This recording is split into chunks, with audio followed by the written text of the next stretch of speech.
Welcome to a self-published author's diary. I am Elodie Novodatsky. I write about first times, second chances, things that scare the crap out of me, and things that make me laugh out loud. I'll be speaking with you and sharing my adventures in self-publishing, the behind the scenes of writing, and the business side of it.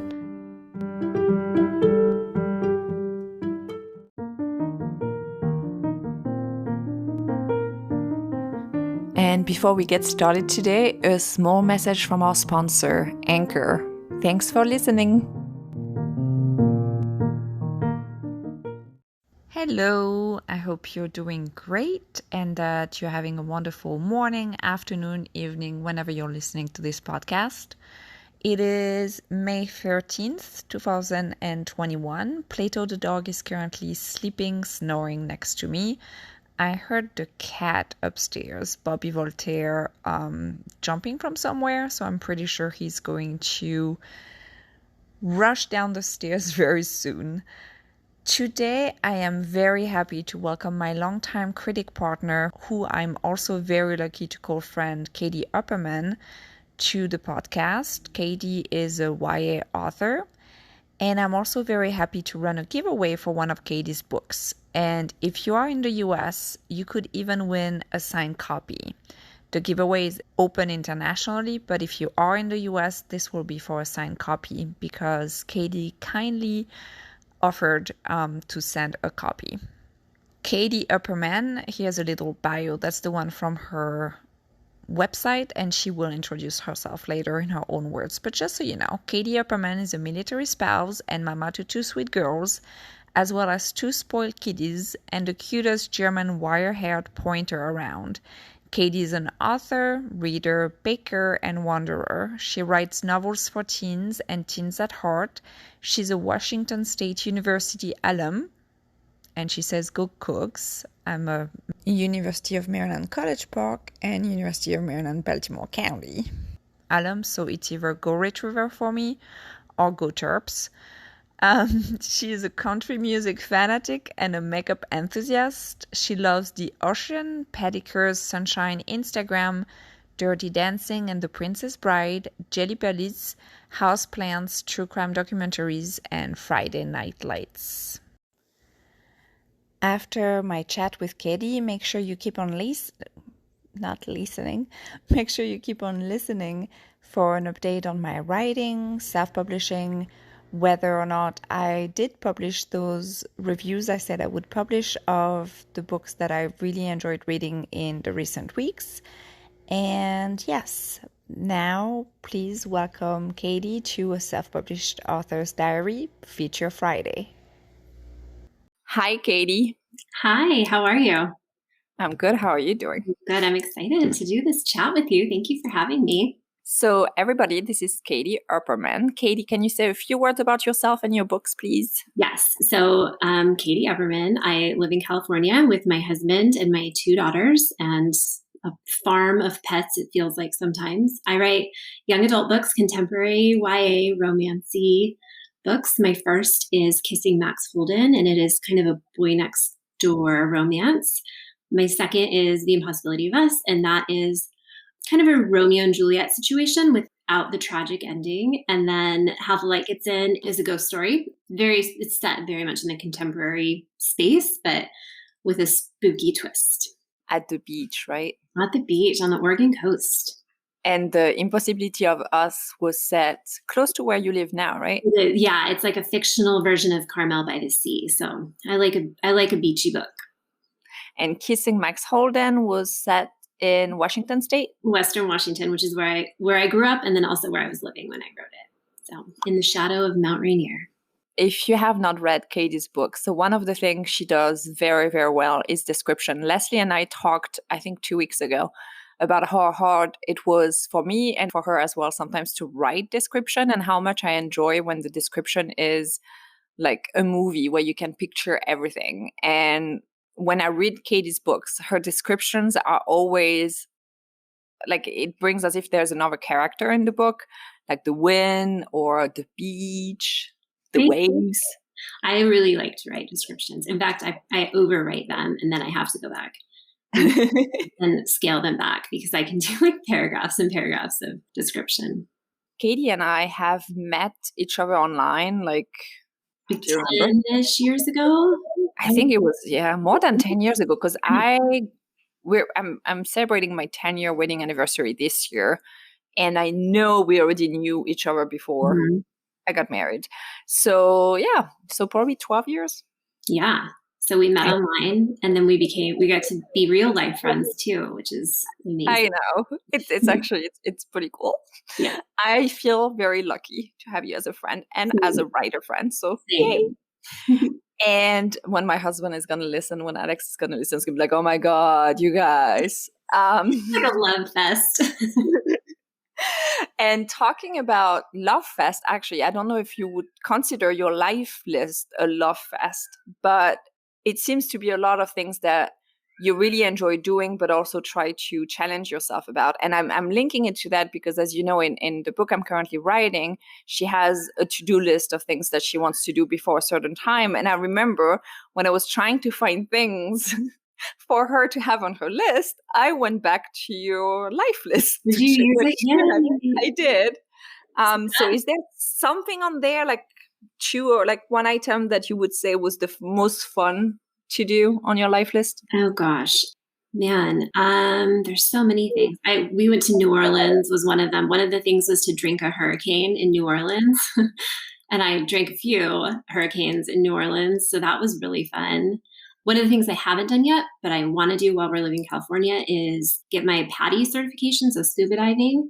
Yeah. I'd love to do that. But yeah, that started out as I called it a 30 before 35 list. So then I turned 35 and then some. So now it's just a life list because I add stuff to it sometimes and, do a little revision here and there when things don't feel so important anymore. So yeah, it's kind of fun. It's a fun way to keep track. It is very fun. Did you start it with, I think you had something about writing another book or like publishing another book, but you also had something at some point, and I don't know if it's still like writing in another, like either age group on genre, or is that something you don't have on your life list, but you've talked about? I think I had sell a book, and then I think I had something about writing a non-contemporary book. Oh yes, that's right. Which off like it's in because it isn't a straight contemporary. But yeah. That is true. I mean, there is romance for anybody wondering, but always it's not a straight, full contemporary romance. Yeah. And the romance is not with the ghost because that was my original intent with that book. And it was too weird. So going back to my list of questions, how do you pronounce your name? And is it like, do you have a author name or a pen name? I know the answer, but go ahead. Don't have a pen name. So it's Katy. It's Katy. A lot of times people read it as Kathy, but it's not. It's just Katy. It's not short for Catherine or anything. And then Upperman is my last name. It's kind of a mouthful of a last name, I feel like. Although you probably kind of relate. I'm like, Upperman is super easy. It's easy, but it feels like so Upperman. Married last name. That is my name. I thought about using a pen name briefly, but I was going to use my maiden name, which is Atkinson. And there is a very prolific author already named Kate Atkinson, who you have probably seen like on the tables at Barnes & Noble. So I didn't want to be Katy Atkinson, kind of in competition with Kate Atkinson, who had already really made a name for herself. So I just went with my name. And no regrets yet. Okay, well that's the important part, right? Yeah. So I've mentioned before we've known each other for quite a few years, and you had 3 books. So I've seen, like, I'm lucky to read Katy's books before they're published. You had now 3 books traditionally published. Mm-hmm. Did you write each book the same way? Like, was your process the same for each book, or did your process change also as you became agented and then also had an editor? Like, how did your process change? Yeah, it has changed. My first published book and my third published book, it's kind of confusing, were written like one after the other. So they were really my first and second books that I wrote. And so those were written very much the same in that I wrote them very poorly and then spent like literal years fixing them and making them publishable, I guess. And then my second published book I wrote after I wrote those first two, and that was a book I did for National Novel Writing Month. So it was a different writing experience because I was kind of on that self-imposed, November deadline. And that book was, for whatever reason, like so easy and such a joy to write. I don't know what it is.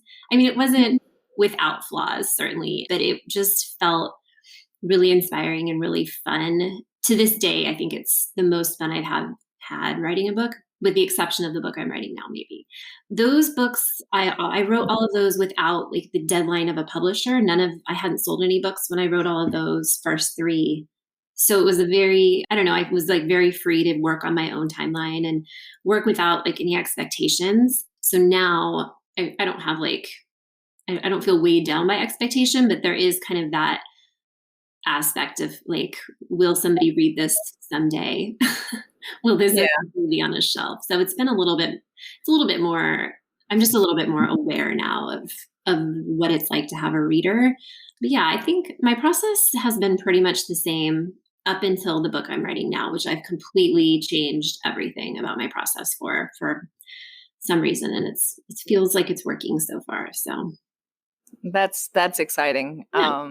To also find like the joy and like the whoosh. I don't know if it's a word, but the whoosh in writing. Yeah, I totally know what you're talking about. Just like the desire to write, even when I don't have to. Like I set times to write during the day, and I want to work on this book even when it's not those dedicated writing times, which is fun. So I am very much looking forward to reading when it's ready. And you talked about how you didn't have necessarily the weighing down at the time, but how did you, for example, change things with an editor, and how did you have to incorporate that feedback? Because as a self-published author, right, I get you guys feedback and I incorporate, I want to say 90% of what you guys give me as a feedback. And then I do have a copy editor, but I don't have this extra step of having somebody who definitely has a say in my book getting out in the world. Like for you with your editor, you have, I'm guessing, to apply the changes and the things that they're asking you to put in, right? Yeah, for the most, I mean, I've been lucky in that the two editors I've worked with, it's felt very much like a collaboration. Oh, that's good. Yeah. I don't ever feel like forced. And it's also my name on the book. So I definitely want to like only make changes that resonate with me. But at the same time, they are very good at what they do. And I trust in their vision and their expertise. So I mean, edit letters always feel like crushing on the first read, or any feedback really. It feels like very personal and like impossible to apply. But once I, have read it a few times and like given it a few days and had some ice cream or whatever, I can kind of start to see the merit of the suggestions. Yeah, it's overwhelming, but at the same time, I like the revision process. It feels like putting together a puzzle or solving a mystery or something. There's something to it that feels like I can see the end goal, and it's motivating to me. There's been a few times where I haven't like agreed with a note, and as long as I can kind of defend myself and explain why I feel like what I already did was working, or if I can come up with an alternate solution to theirs, it's been a pretty smooth process. I'm pretty aware at this point of my weaknesses. Like I'm not a great plotter. I'm not great with like high stakes. And so I know that now, and I kind of trusted in them to help me fill those weak spots in a little bit. Awareness as a writer is, I mean, it's a process, but I think once you're aware of those more, I mean, weaknesses in a way, but also maybe not your forte, like your strengths. Yeah. It makes it so much easier to not take that, because we are, like, I know the book, once it's released, it's no longer you, it's like to the readers and everything. But when you're drafting and writing it, it almost feels like an extension of you, even though it's not, even though it's a product that you're putting out in the world, and it's a story, and it's not even our story, so to speak. Like we're telling people that are not real, Right. their story. But when we're writing it, I think sometimes it's so close to our heart that when we get that first feedback, we're like, no. Yeah, my books do feel personal to me, and they do feel like a little bit of an extension, even though it's 100% make believe. It's kind of funny, but when I write a story, I write about like things that I'm curious about and things that I think about a lot, and I kind of discover things about myself as I'm writing. So it makes me feel a little bit vulnerable putting it out there for an editor or for like you or any critique partner, or certainly a reader who doesn't know me or care about me. That's the scariest thing. Yeah, it does feel a little bit personal, even though maybe it shouldn't. Writers put so much heart and soul and time and tears and effort into these books, like very deeply. So well, I think what you just said is like the little part of ourselves that we put in. It's not, I mean, personally, and I think for you too, it's not like we write one character that is entirely like us, but there are little part, I think, little tiny that people would say like is not, they would not necessarily realize that it's part of us necessarily when we're writing it. But when we're kind of getting, I think, from that experience, and we're kind of like, the thing you critiqued right there, this is actually something that I do. It makes it, the vulnerable, I cannot say that word. Vulnerability. Thank you. Yes. This is I think the right word. Talking about the process and talking about the fact that your process has slightly changed or completely changed for the book you're currently writing on, and you did NaNoWriMo several times. Do you have any tips on productivity? Yeah. I mean, I have things that work for me. I don't know that they would work for everyone, but I have 2 kids who just started going back to in-person school. So for the last year, it's been like me and them in school. And I've had like a lot of stuff that isn't writing to do. So I've had to really learn to fit writing in like to those little pockets of time that I would find. So I take my computer like everywhere with me. So if I'm taking my 4-year-old to karate, I sit through her karate and watch and type away. And I get up super early before my kids wake up so that I can have like an hour just to get started.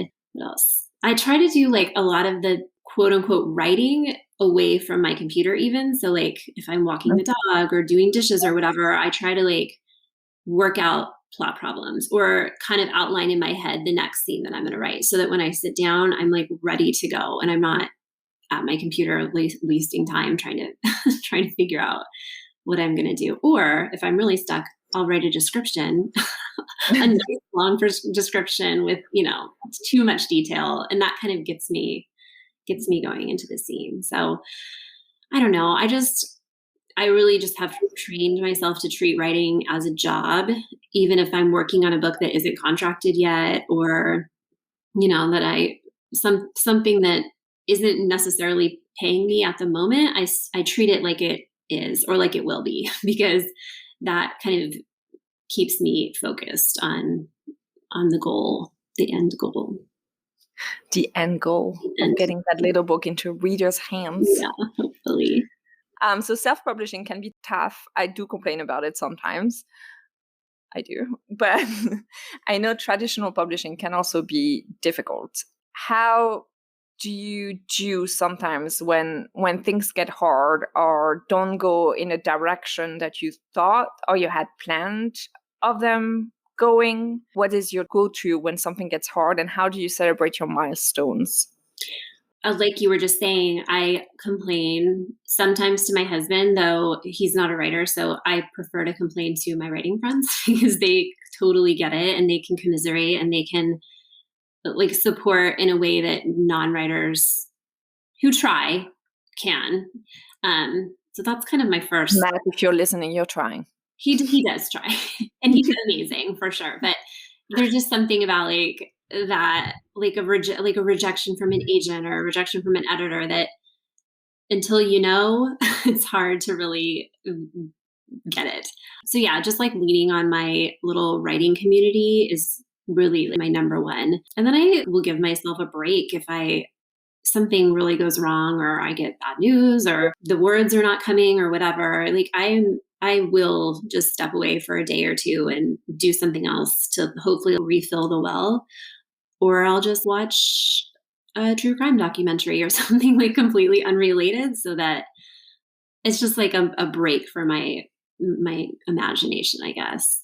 Before we go into how you celebrate, what's the latest true crime documentary you've watched? Oh, so I'm watching the Heaven's Gate one on HBO. Oh, I have not watched it yet. I think it was on True Crime Obsessed, the Patreon one. Fascinating. Cults are fascinating. Yeah, I think that's the last one I watched. Is that right? Yeah, probably that one. It's good. They're all good. Yeah, I was watching the 2020, the latest.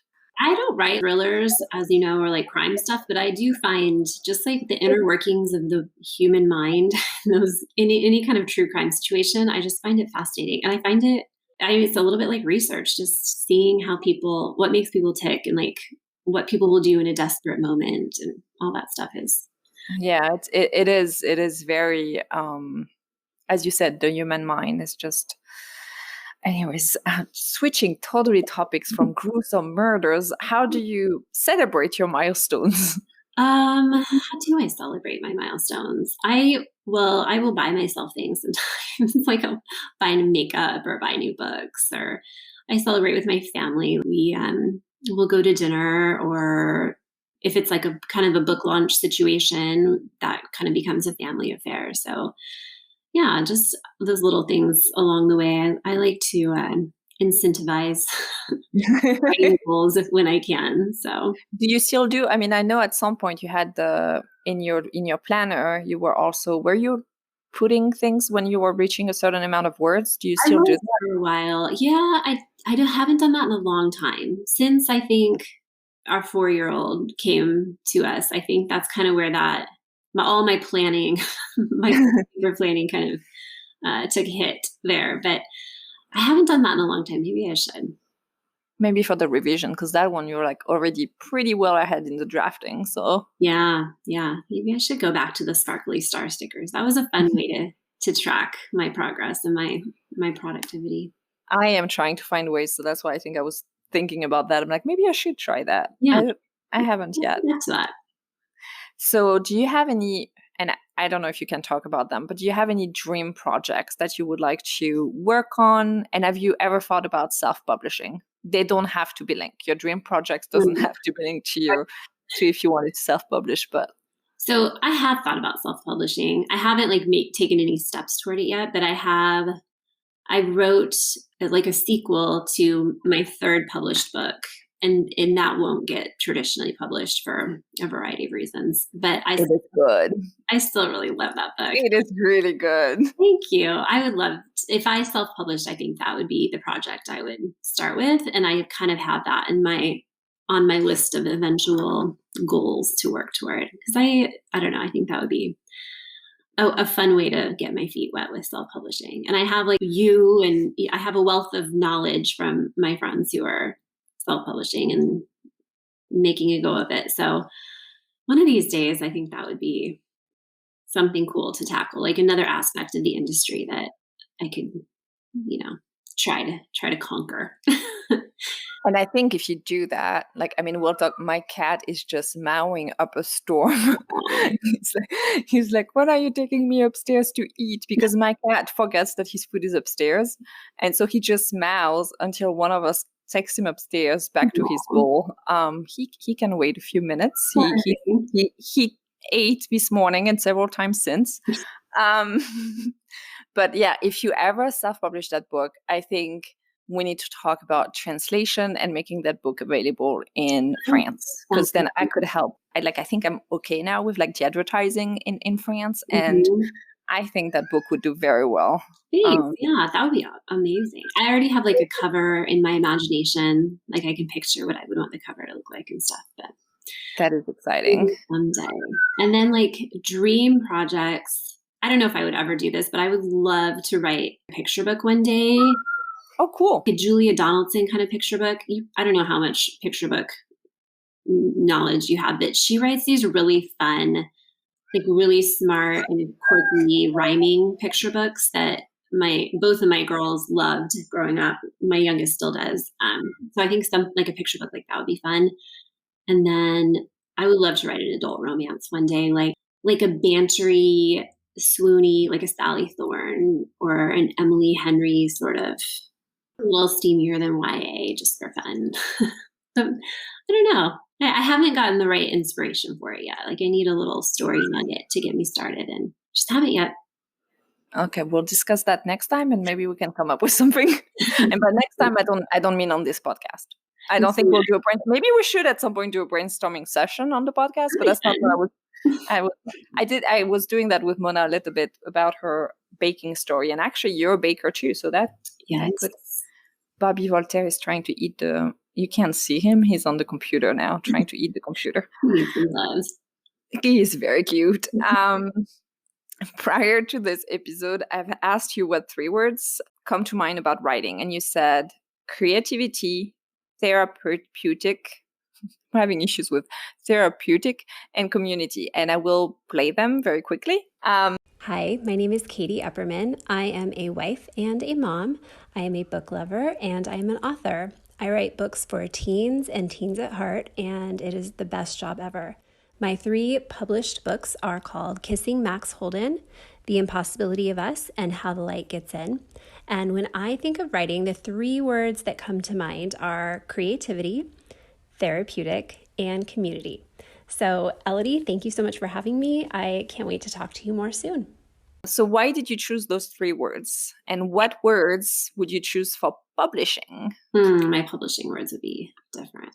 So creativity, that's probably pretty self-explanatory, I guess. That's just like my creative outlet. That's why I started writing, was because I was no longer working like a full-time job. I was a teacher first, so I stopped teaching to stay home with my oldest, and I needed something to do, something creative to do. So I read Twilight, and that was kind of my jumping off point. That was mine too, by the way, in terms of like thinking about like writing something to be published, not just writing, but writing something to get published. I read Twilight, and I'm like, maybe I can like, I'm very excited about, and I devoured those books. Like I did too. I wanted to write something like as compulsively readable as those books were for me, for whatever reason. But yeah, I think that was like a gateway series for a lot of YA people who write YA. Good old Stephanie Meyer. Therapeutic, just because, like I was kind of saying before, it's just a way for me to explore feelings and themes and questions that I have. And my books have a lot of family stuff a lot of times going on, and friendship stuff. And it's just kind of a way to like sit down and work all that stuff out, especially in a first draft. I usually will clean a lot of that out on the second go around. But in a first draft, it's just a lot of me like working through things and figuring things out. And then community, I have made like some of my closest friends through writing, people that I never would have met like you otherwise. So the community aspect of writing is huge for me. I lean on my writing friends for a lot of things. They inspire me. They support me in a lot of different aspects. So the community part of it is huge for me. And then, so for those would be my writing words. Writing and publishing for me feel like 2 completely different beasts, maybe for you as well. Yeah. So for publishing, I would say it's very liberating once the book is out, just to kind of, it's like letting out a breath and kind of letting it go and letting it become the reader's. I physically will move the file on my computer into a finished manuscripts folder, and it's just done and gone. So liberating. Certainly it can be frustrating just because there's just a lack of control in traditional publishing that there's just no way to get around it. There are a lot of voices, a lot of people making decisions and counting dollar signs and things like that. So sometimes no matter how you work, how hard you work, it just doesn't matter. It could still be a no at the end. So that can be really frustrating. And then at the same time, and like kind of on the flip side of that, it's super rewarding. It's amazing to see like your book on a shelf or in a library, or to see a teenage reader posting about it on social media. That kind of makes all those frustrations worthwhile for me.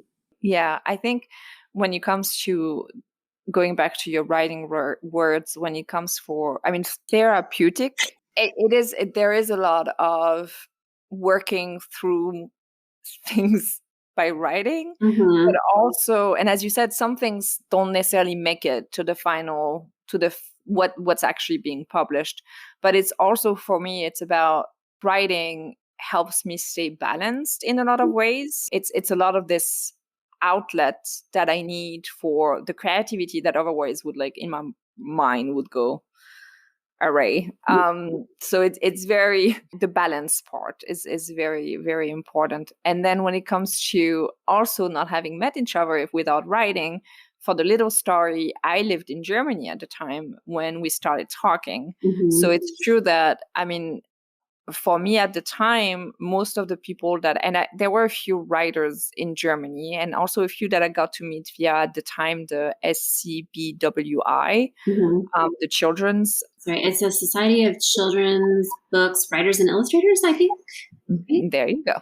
So I was able to meet a few, but otherwise everything was online around the world. And it was very important, I think, at any stage of my writing career, but especially at the beginning. I mean, now I have I have very close friends out of this group of writers who I met, like including you, Mm-hmm. who I met at the time. But before, trying to query and trying to understand how publishing worked and how writing worked, just not publishing, but writing. Like, how do you get a scene to where it's supposed to be? How do you make sure that the plot moves forward? What's the difference between character driven and plot driven? And what's the difference between trying to make the character, like, being, what voice are you going to speak into? Are you going to be able to do double voices? Like, all those things, even if we didn't talk about them all the time, like, just reading about other people's experiences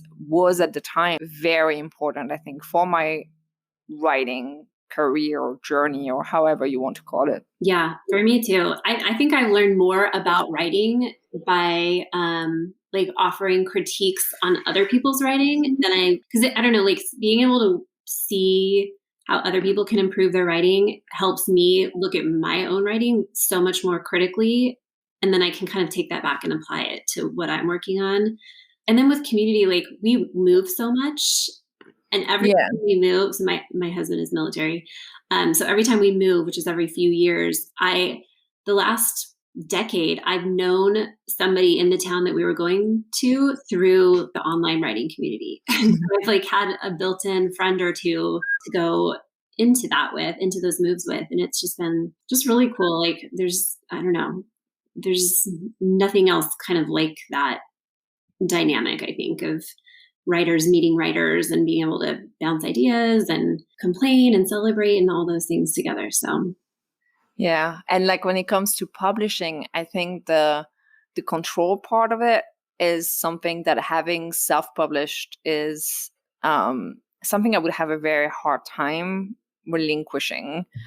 I don't know. I would love to like dip my toes into both at some point, as we were talking about. I'm telling you, I'm excited about that too. So I think it's one last question. Okay. What is one moment of your author and writing career so far that whenever you think of, you smile? Okay, so I kind of have two. Can I give you two? You can definitely give me 2, 3, 4, whatever. So the first was, when was that? Probably about 2 years ago. My second book, The Impossibility Best, was nominated for what they call a YAVA award, which is like a young adult, excellence in writing young adult by a Virginia author. So it's like an award for Virginia, people who live in Virginia and write YA. And that book was nominated, and my husband had been living overseas at the time, but he happened to be in town for that event. And so he came to it with me. Our girls came to it with me.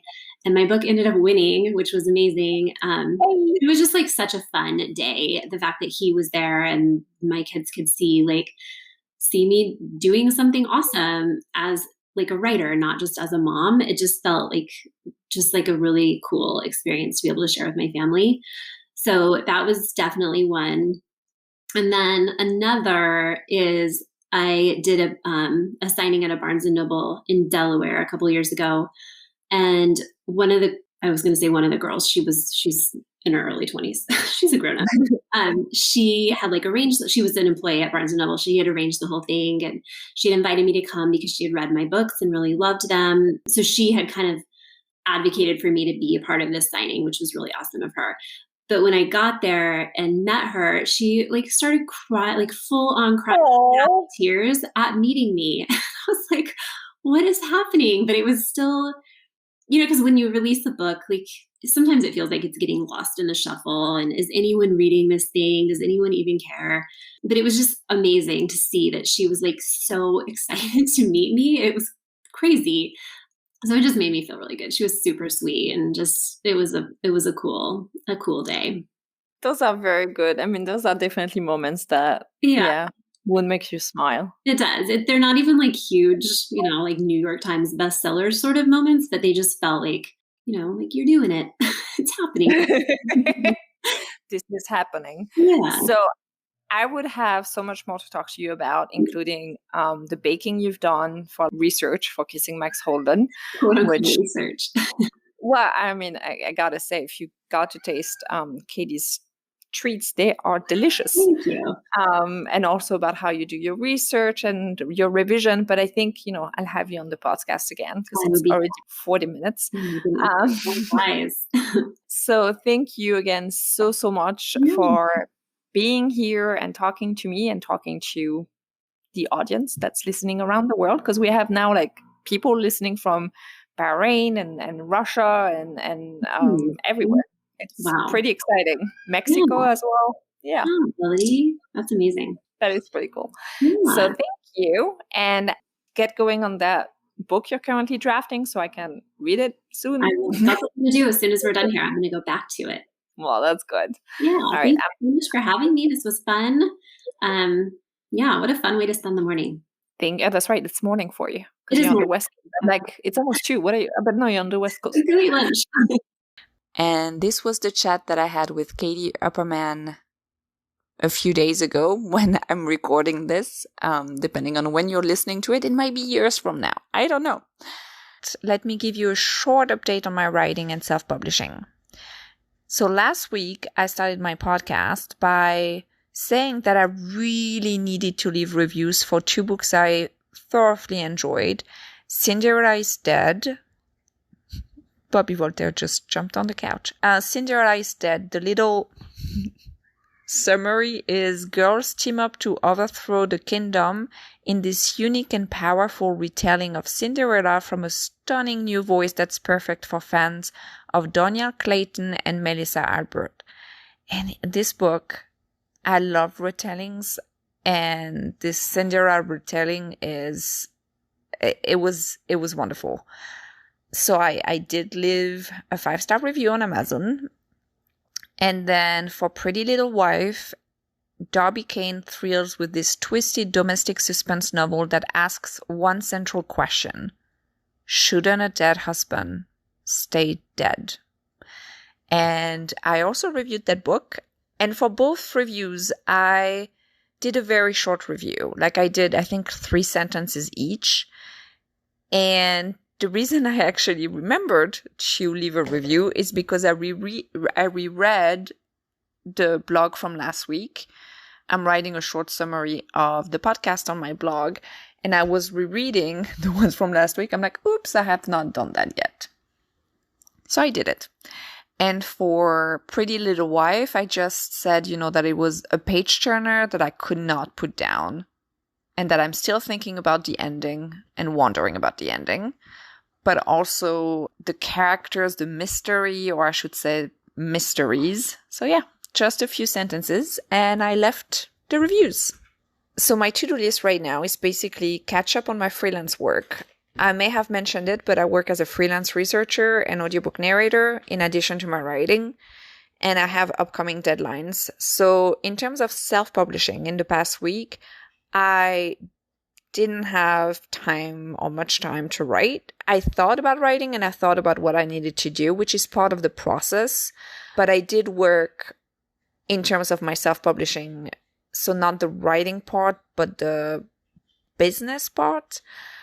So I've made sure to keep up with my newsletter. I've sent several newsletters because I also have new subscribers through a book funnel giveaway. I also put up the final manuscript of Eine zweite Chance, which is always second best in German, on Amazon, because that book is up for pre-order and I have to book the final document about, I think it's 3 days before the pre-order, before the actual publication date. So in my newsletter, I sent behind the scenes on The Leftover Bride, which is my next novel, which was really fun to write about. And following El Penelope's example, I also recorded a video of that newsletter. So if people wanted to listen or watch a video instead of reading my newsletter, then they could.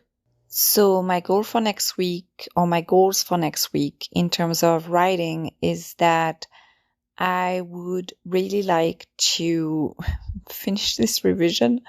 I don't know how many times I'm going to say it. It's on my list, and then I have a plan. And then, the plan needs sometimes to be flexible, or I need to be flexible based on the plan.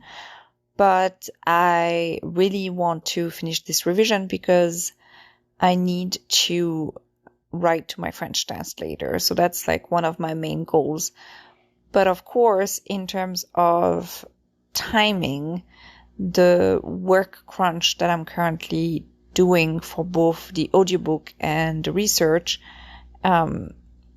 takes priority, because this is what I'm going to get paid for and that I have a deadline for that's closer to my other work. However, I can't stress enough how, I cannot just, not do anything at all about self-publishing. I cannot. Granted, I was not on social media. I don't know if you follow me on social media, but if you do, you may have noticed that I was trying to post a bit more, and then I haven't posted anything really for the past week. I need to really organize myself for that. And the good thing is that I can. It's not because I haven't posted for 1 week that I'm not going to be starting up again. I just need to find a schedule for that also works. And I know social media is not really what sells books. And I will talk about that more next week about, I will talk about that, maybe not next week, but I will talk about it a little bit more soon about, author branding. And there have been some articles about how certain social media may help sell books, but at the end of the day, is that really a lot of books? Or is that people talking about your books? It's not necessarily you as the author selling the books. It's people talking about your books. And there's a huge difference. How do these people then get access to the books that they're talking about? So how do those people access your books? That's, I think, a different question than are you super present on social media, and are you I think for me it's more about the connection, and it's about also trying to be consistent with it. So yeah. So right now it's a little bit late as I'm finishing to prepare this, and I still have to do a little bit of research. So I will talk to you again very soon. Thank you again so much for listening. Do not forget that I have a giveaway for one of Katy's books and a signed copy if you live in the United States. But again, the giveaway is open globally. So if you're listening to this podcast from anywhere in the world that Book Depository delivers to, then you might be able to win one of Katy's books. To all writers out there, happy writing. And to everybody else, happy reading.